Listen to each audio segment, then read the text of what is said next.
Hey, it's Mike from The Mike Wagner Show. Thanks for tuning in to The Mike Wagner Show on Anchor FM. If you're interested in sponsoring my show, you can send me an email to themikewagnershow@gmail.com, or you could also donate to the podcast. Just go to the Donate Listen site, and you can also donate whatever you like. Anchor is the easiest way to make a podcast. For those who are interested, Anchor can give you everything you need in one place for free, which you can use right from your phone or computer. We got creation tools, allows you to record and edit podcasts so it sounds great, and they'll distribute the podcast for you so it can be heard everywhere. Spotify, Apple, Google, many more. And you can make money from the podcast with no minimum listenership. So download the Anchor app for free or go to Anchor FM to get started.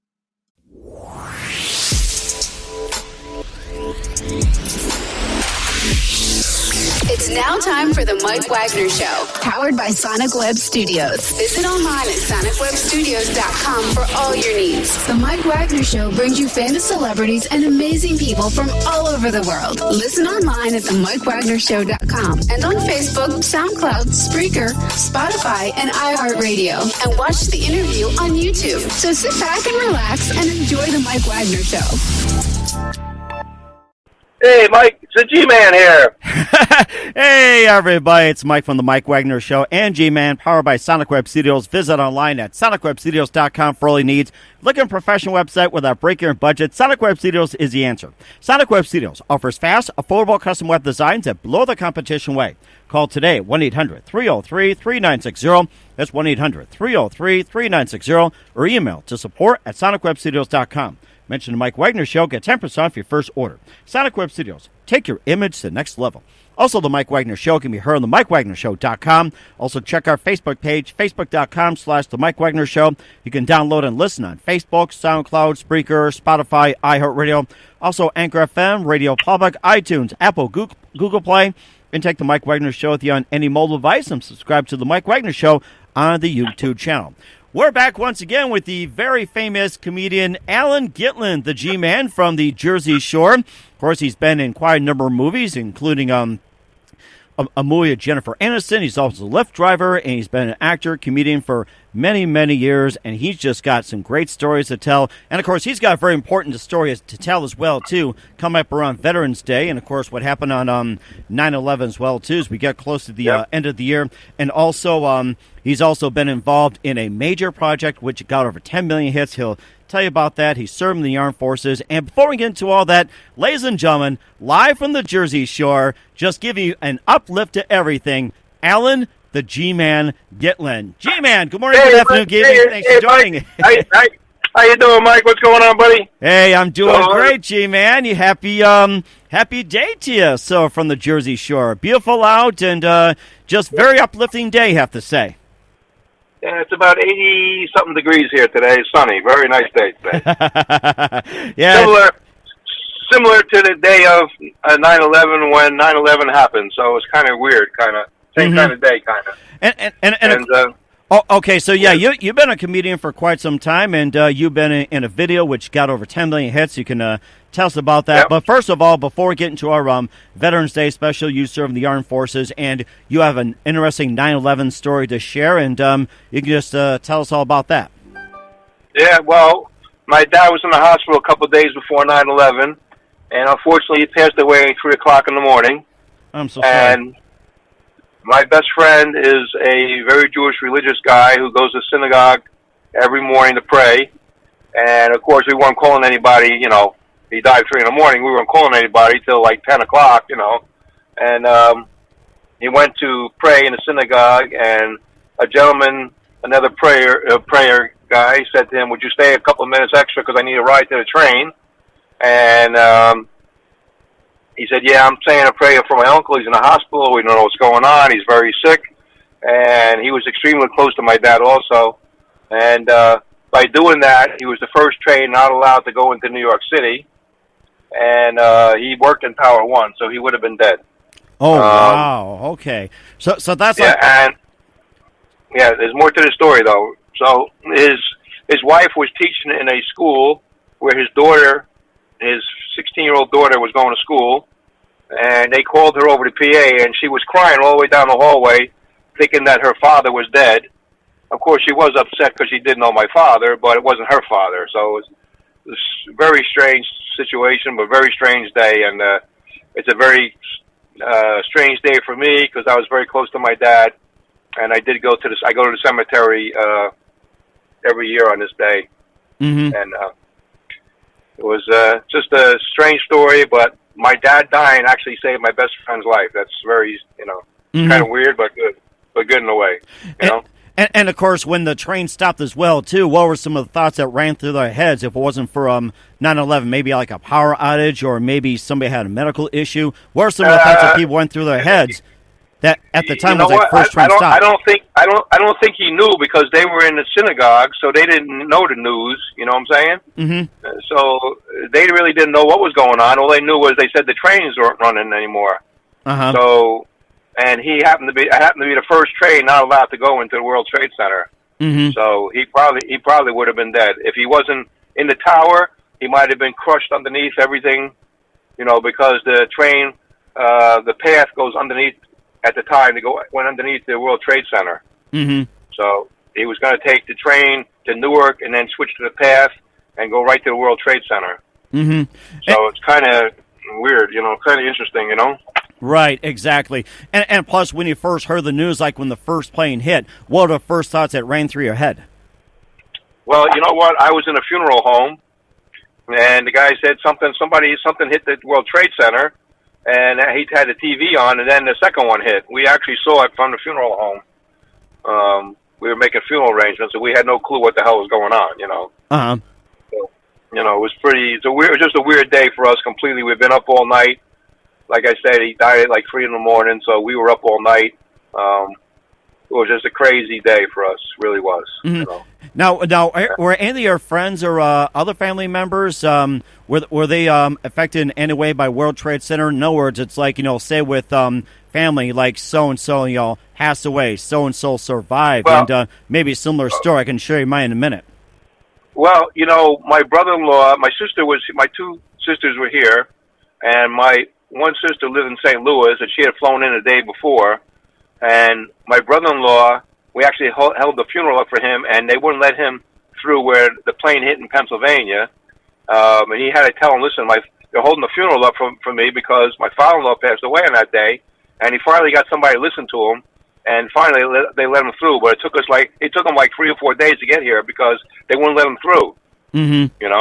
And he was trying to get here as fast as possible because in Jewish religion, you're supposed to bury people as soon as possible, So my dad had to be like, I don't know if you want to say on ice or whatever, for 4 days or 5 days, whatever it was, for him to get here, So it was kind of, he had to show his credentials, and he had to explain to him that, they're holding the funeral up for me, and finally somebody listened. I don't know who he got to, but somebody eventually listened to him, and he was able to get through, But it took him a couple extra days to get through because no planes were flying at the time. Mm-hmm. That's understandable when you have a national disaster like that. And I can share my story as well, too, that I didn't have any family or friends, affected by the World Trade Center. But then when I worked for a private academy back up in Illinois, and I was driving my son to school, and I worked there, and he went to kindergarten, I heard the news that it interrupted a news story, and I was listening to news radio at the time, and it said, CBS special report, a plane hit the World Trade Center, and I thought, is this a ridiculous Howard Stern stunt?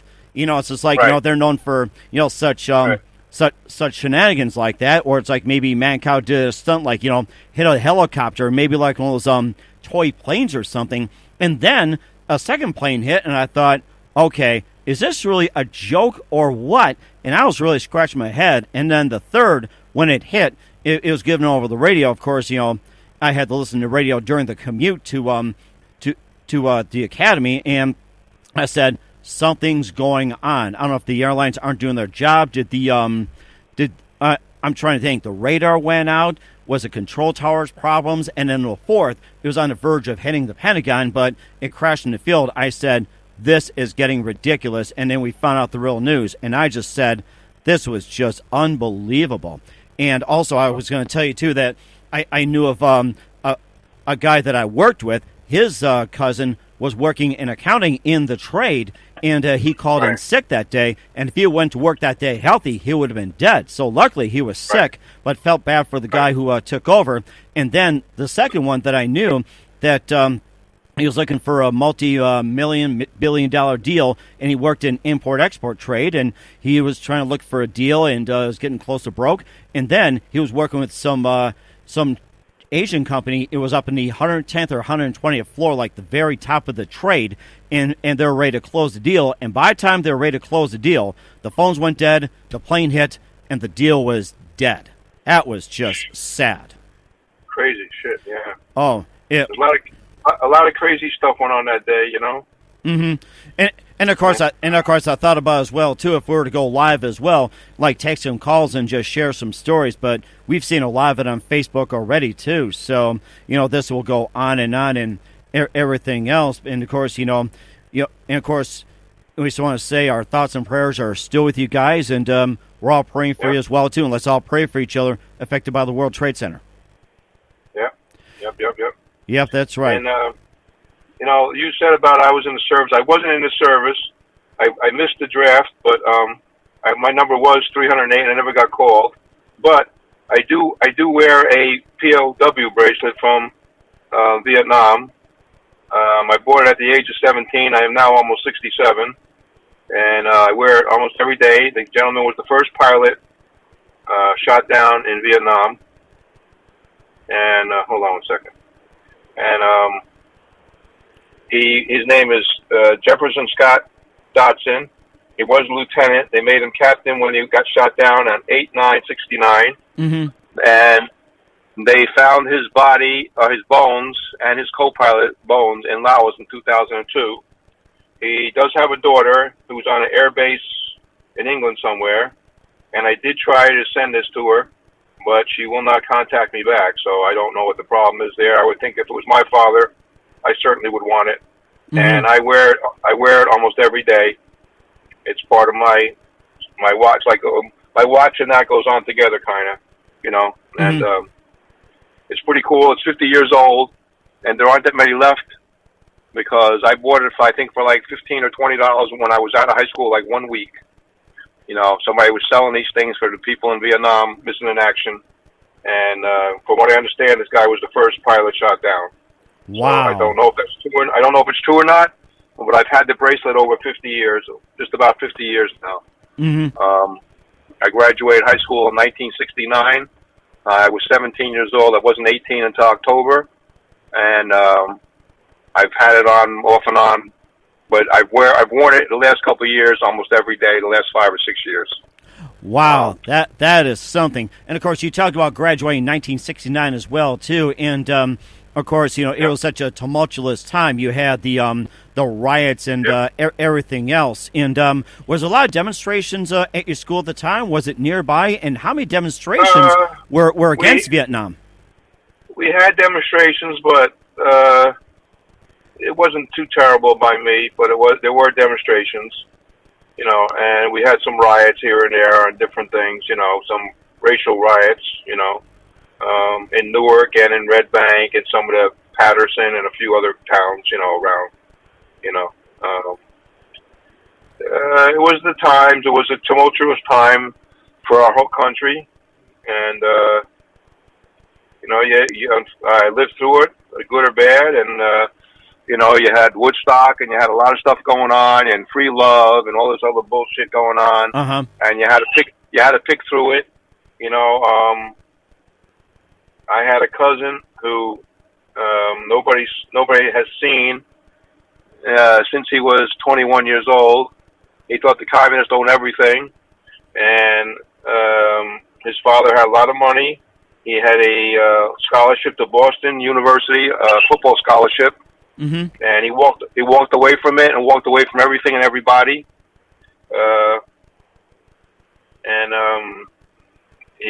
When his father was dying, they tried to find him. He's got 2 sisters. One's a doctor and one's a psychologist in New York. And they tried to find him, and they couldn't find him. Then when his mother was passing away, they tried to find him again. And they hired a private detective. And the only thing he could tell is that he was on a fishing boat in Florida somewhere off the coast of Fort Lauderdale. They don't know if he was alive, if he was dead, if he was in prison, if he changed his name, if he changed Social Security number, and nobody has seen him. My sister's going to be 70, So he would be about 70 years old, and nobody's seen him since he was 21 years old. Wow. Unbelievable. Yeah. And of course, there's one more question before we get to some of your updates as well, too, that if you got selected in the draft, would you accept the chance to go to Vietnam and fight for your country, or would you have gone to Canada? Well, I would have. My mother said I was going to Canada, though. But my mother said, her brothers were in the war, and she didn't want to see me go. But I said, Mom, I'm going if I get drafted. And she said, well, we'll see about that when the time comes. So she might have shipped me off to Canada, but I don't know about that. Might have been a fight. There might have been a fight going on there, And, of course, you probably get hit by hockey pucks as well, too. You never know. It could be. Yeah, some people think I'm a hockey puck anyway. Oh, no, that's something else. I don't know. But anyway. I'm thinking of Don Rickles. And okay, we'll get an update from you in just a minute. You've been in a video which got 10 million hits. You listen to The Mike Wagner Show at themikewagnershow.com, powered by Sonic Web Studios. Visit online at sonicwebstudios.com for all your needs. Look at a professional website without breaking your budget. Sonic Web Studios is the answer. Sonic Web Studios offers fast, affordable custom web designs that blow the competition away. Call today at 1-800-303-3960. That's 1-800-303-3960. Or email to support@sonicwebstudios.com. Mention the Mike Wagner Show. Get 10% off your first order. Sonic Web Studios. Take your image to the next level. Also, the Mike Wagner Show can be heard on themikewagnershow.com. You can check our Facebook page at facebook.com/The Mike Wagner Show. You can download and listen on Facebook, SoundCloud, Spreaker, Spotify, iHeartRadio. Also on Anchor FM, Radio Public, and iTunes, Apple, and Google Play. Also, take the Mike Wagner Show with you on any mobile device and subscribe to the Mike Wagner Show on YouTube today.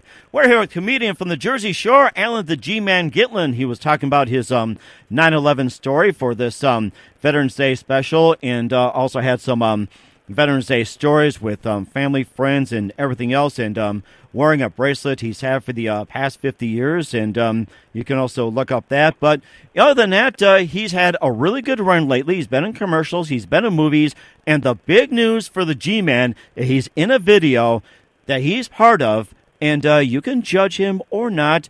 He'll declare guilty or not guilty, and it's gotten 10 million hits. And tell us all about this video and how you got 10 million hits. Okay, well, the video, a music video, the artist is Lil TJ. He's an up-and-coming rapper. He's 18 years old, and the name of the video is F&N because he uses some nasty language in it. Unfortunately, they can't put on a CD or an album. Mm-hmm. He was just signed by Columbia Records, and it's got now 11.8 million hits in 2 weeks. Wow. And I played a judge in it. If you look on it, you'll see me, and you'll see what I look like, because if you go to my website, www.theg-man.net, you'll see what I look like. And I played a judge in it for like the last minute and a half of a 5-minute video.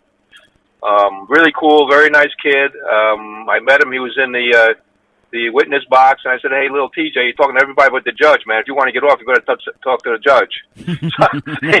So he did.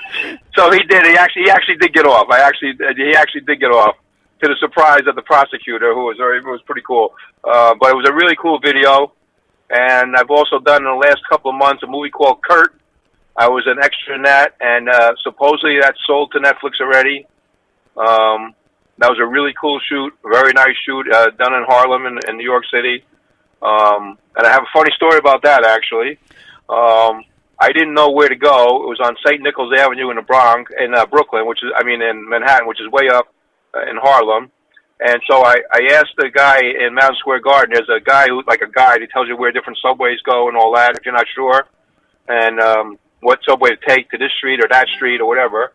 So I asked this guy, and he says, well, the one train goes to 181st Street and St. Nicholas Avenue. I said, well, that's all well and good.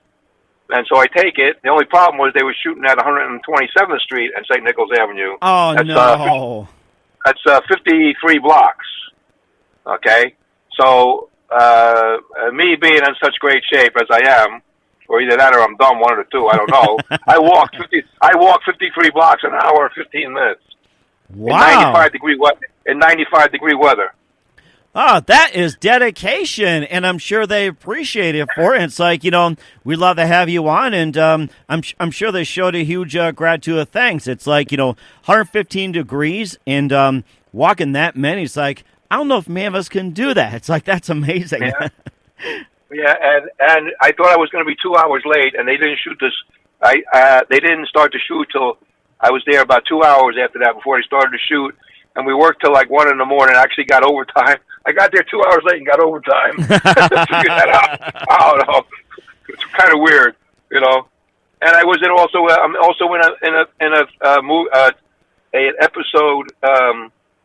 There's an episodic coming out called Standard Deviation about DIFUS system and how kids are handled and how kids get unruly. And that should be coming out within the next 6 or 8 months. It's still going on. They've already had 3 episodes. They're doing another episode, I believe, in 2 weeks. And I play security, or actually crisis management, they call it crisis management, but it's basically a security guard who pulls people out of situations and makes sure the teachers don't get hurt or the instructors don't get hurt, you know, in a specialized school. So it's pretty cool too. And the guy who wrote it, he was involved with DIFUS for like 10 years in a special school, and he knows how the kids react and how to handle them and all that. So that's a pretty cool little thing. It's been going on for like the last month or so, since I guess July. It's been like every 3 weeks or something we've shot an episode, you know, and it's pretty cool. Pretty cool stuff going on. That was amazing. What are some of the other projects you've been in, and how about some of the commercials as well too? You made some big news when you appeared in a Verizon ad. Yeah, I was in a commercial for Verizon in the last 6 months for. They have a new phone app for Konia, I believe it's called. I don't know. Where it's for delivery people and for construction people. They can just sign on the app to get their stuff. So it's on their website. It's on AT&T's website, and the salesmen are using it to show people what this app does. And I played the delivery man actually in this commercial. So it was pretty cool. And did you get to play with the phone itself? And if you did, what'd you think? Yeah, they showed me I showed a customer how to sign for the package actually, and it looked like it was pretty easy to do. You know, there's a couple of little things to do, and then the signature comes. You know, where you're supposed to sign comes up, and you just sign with your finger, kind of. You know, now you don't need actually a pen. Actually, it's just your finger. You know, you write your name with your finger. Pretty cool. That is really nice. Yeah. I guess signing in blood will take on a different meaning. And do they take signatures in blood with those new phones or something?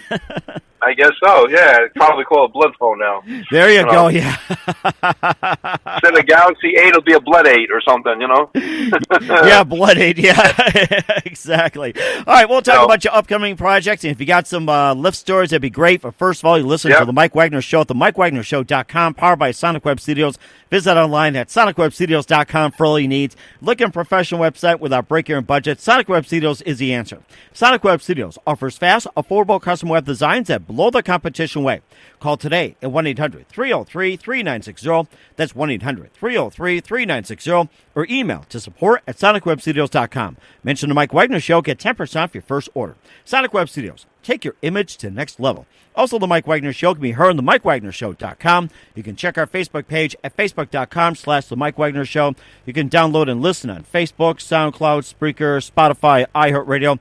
Also on Radio Public, Anchor FM, iTunes, Apple, Google Play. Take the Mike Wagner Show with you on any mobile device. And don't forget to subscribe to the Mike Wagner Show on the YouTube channel.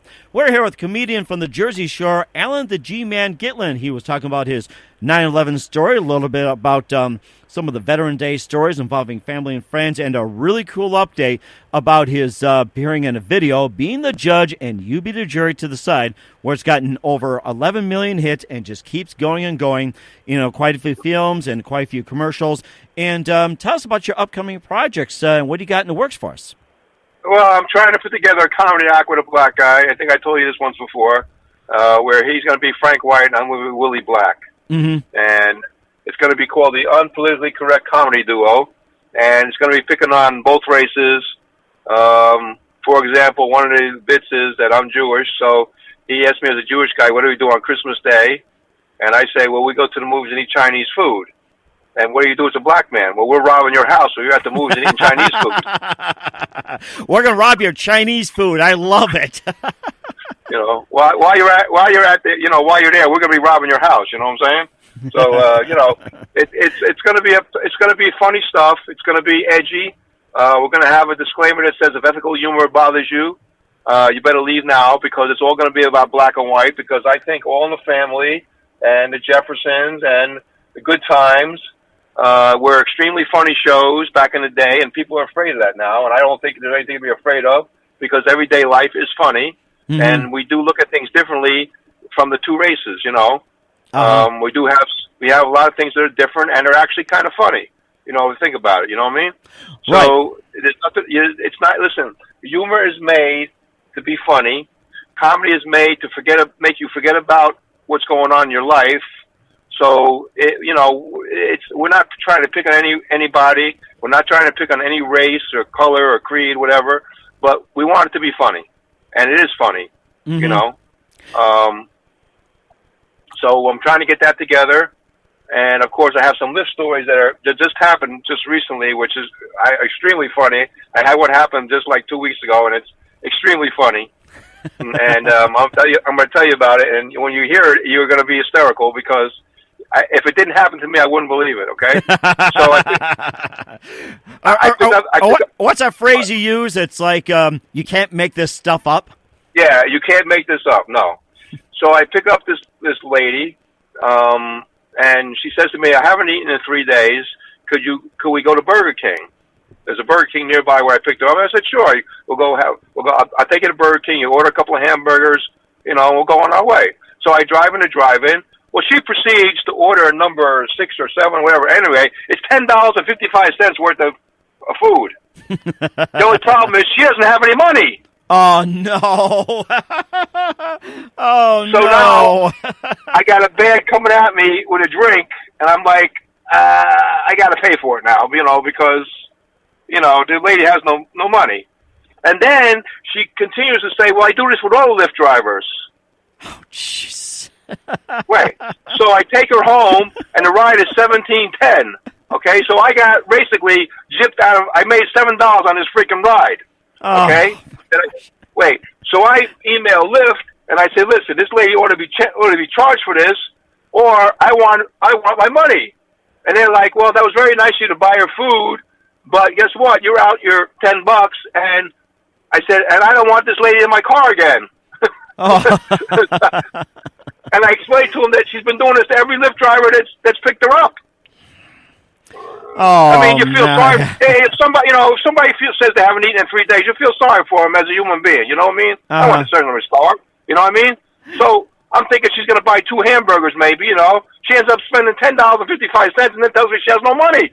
Oh, jeez. That is unbelievable. And she thinks she's a Burger King? Oh, please. I mean, really.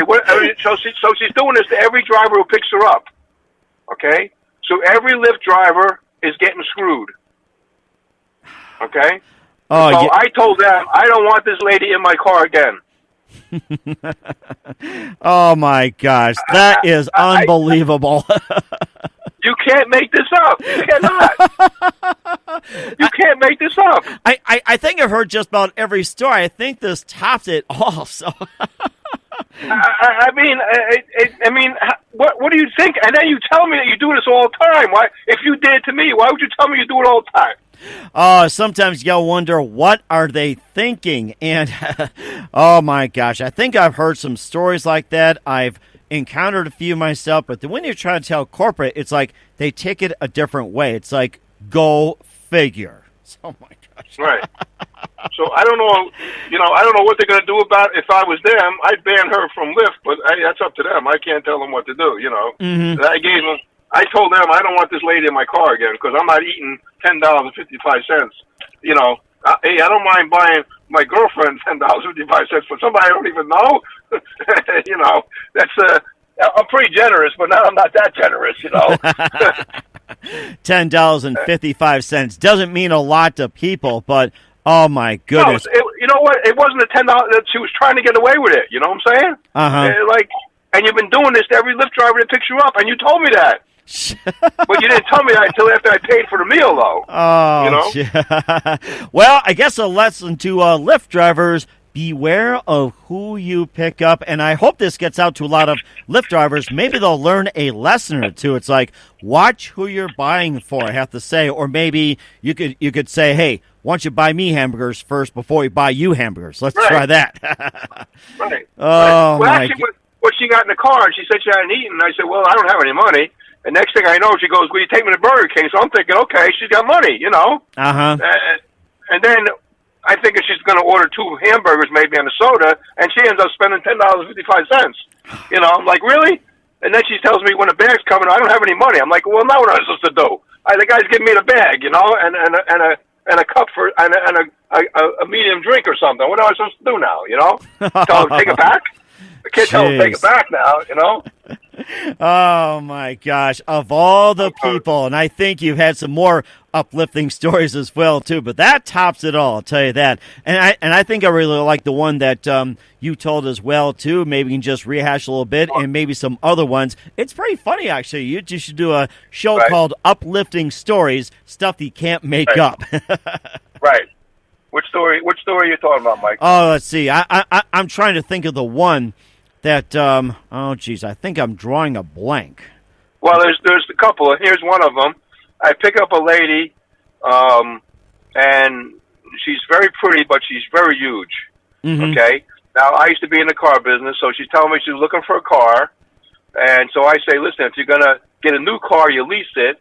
If you're gonna get a used car, you buy it. The next words out of her mouth was, I hope this doesn't offend you, but I've been leasing out part of my body for years. Oh, jeez. And she proceeds to tell me the body part. Oh, jeez. I'm like, what is wrong with you? What is wrong with you? Why would you say that in the car? You know? Only in New York, I'll tell you that. And then there was another one where I picked up a lady, and she was going, I'm going to tell you, she was going a half a mile from her house. And I tell you this for a reason. Okay, so she's on the phone with her boyfriend, a young girl, about 22, 23 years old maybe. And I guess he asked her who picked her up, and she said, this older white gentleman. Well, I don't know if I'm older, but I'm white. Yeah, okay. But anyway, so, and the next thing I hear is, we're going to do the nasty later. And boy. And then the next words out of her mouth was, there's a certain thing you don't like to do on me. Uh-oh. Do I need to hear this? Really? Do I really? You're going half a mile. You couldn't wait till you got out of the car? Jeez. You know what I mean? Like, what is wrong with these people?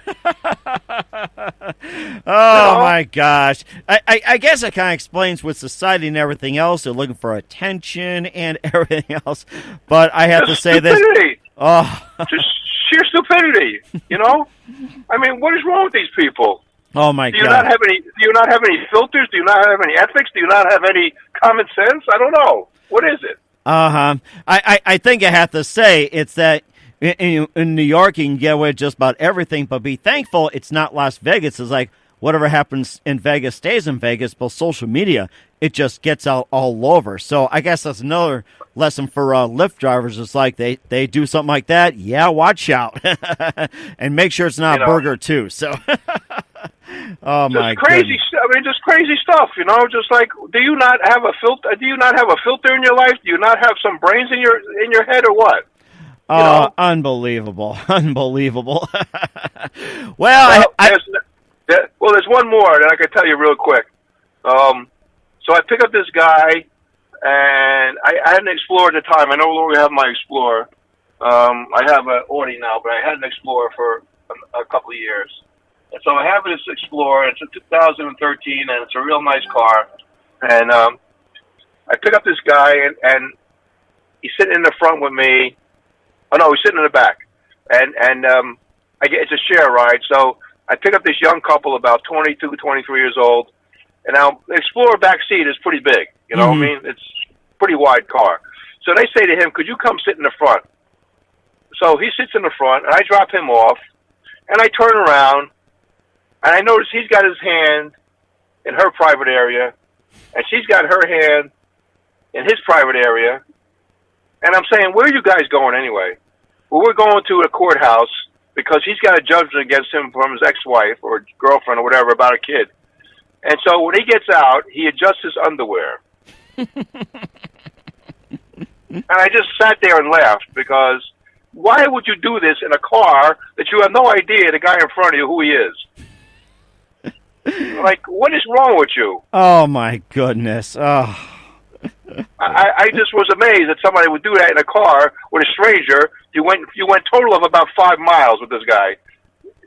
And you know, I do have a rearview mirror. You know, I didn't look at it. I wasn't paying attention to what they were doing. But like, what are you doing?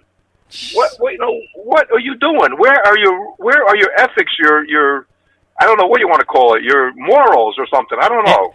And manners too. You're right. And of course, it's what the world is these days. And I have to say this. It's like I'm just speechless to what's going on. To be honest with you, I'm just speechless right now. Yep.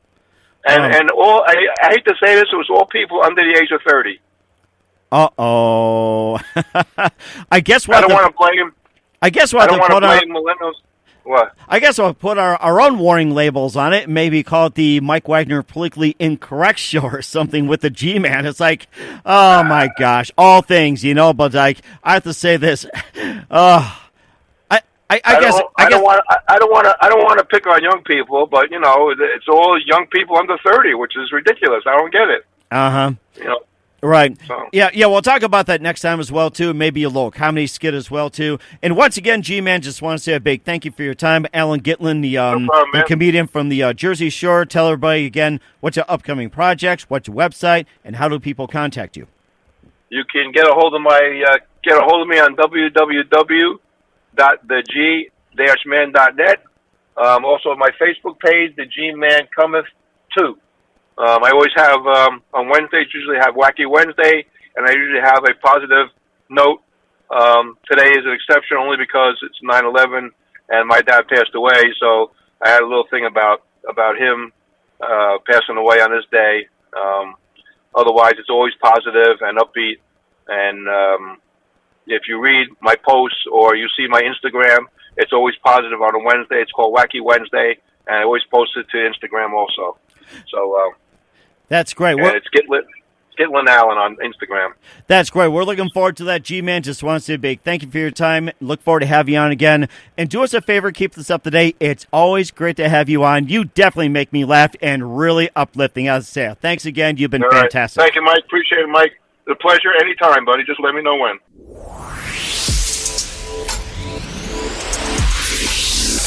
Thanks for listening to The Mike Wagner Show, powered by Sonic Web Studios. Visit online at sonicwebstudios.com for all your needs. Listen online at themikewagnershow.com and on Facebook, SoundCloud, Spreaker, Spotify, and iHeartRadio. And watch the interview on YouTube.